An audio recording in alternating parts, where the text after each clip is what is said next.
윤석열 대통령에 대한 구속기한 연장이 법원에서 불허됐죠. 경찰이 곧장 다시 영장을 신청했는데요. 이르면 오늘 결론이 나올 걸로 보입니다.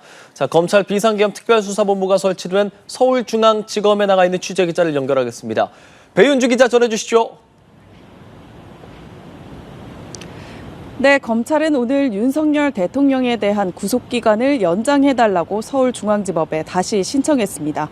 법원이 불허 결정을 한 지 4시간 만인데요.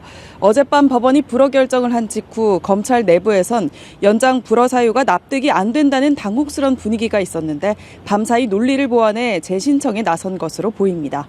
검찰은 공수처로부터 송부받은 사건에 대해 검찰청 검사가 압수수색 등 보완 수사를 진행했던 과거 사례나 형사소송법 규정 등에 비춰보면 공수처 송부 사건에 대한 검찰의 보완 수사권은 당연히 인정된다고 주장했습니다.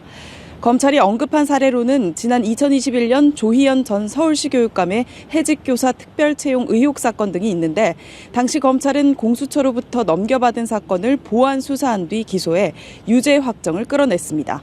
검찰은 또 법원이 불허 사유로 제시한 공수처법 26조의 규정 취지에 대한 법원 해석을 이해하기 어렵다고 밝혔습니다. 해당 조항을 법원은 수사의 공정성 담보를 위해 수사와 기소를 분리하라는 취지로 해석했는데요. 그러나 검찰은 이 조항이 공수처가 직접 기소할 수 없는 범죄는 서울중앙지검 검사에게 송부해야 하고 그 사건을 처분하면서 결과를 신속하게 통보하려는 규정일 뿐 보완 수사를 못하게 하는 게 아니라는 게 검찰의 입장입니다. 네, 배 기자. 법원의 결정이 이르면 오늘 밤 나온다고 했는데 결과에 따라 검찰 수사 어떻게 달라지게 되나요?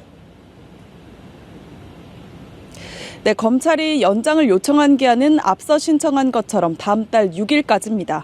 법원이 허가하면 검찰은 열흘 넘는 구속수사 기간을 확보하게 되는 만큼 윤 대통령에 대한 대면 조사에 나설 것으로 보입니다. 조사 방식은 소환이 아닌 부장검사가 서울구치소에 방문해 옥중 조사하는 방안이 유력합니다. 반면 또다시 불허 결정이 나면 검찰은 1차 구속기간 만료 전에 윤 대통령을 구속 기소할 전망입니다. 검찰은 오는 27일에 1차 구속기한이 만료되는 것으로 보고 있습니다. 법원이 연장을 승인해 줄 수도 있지만 다시 같은 판단을 내린다면 검찰 수사에 차질을 빚는 것은 불가피해 보입니다. 만약 검찰이 대면 조사 없이 기소하고 공소를 유지하는 게 불가능하다고 판단할 경우 석방 후에 불구속 기소할 가능성도 완전히 배제할 수는 없습니다. 지금까지 서울중앙지검에서 연합뉴스TV 배윤주입니다.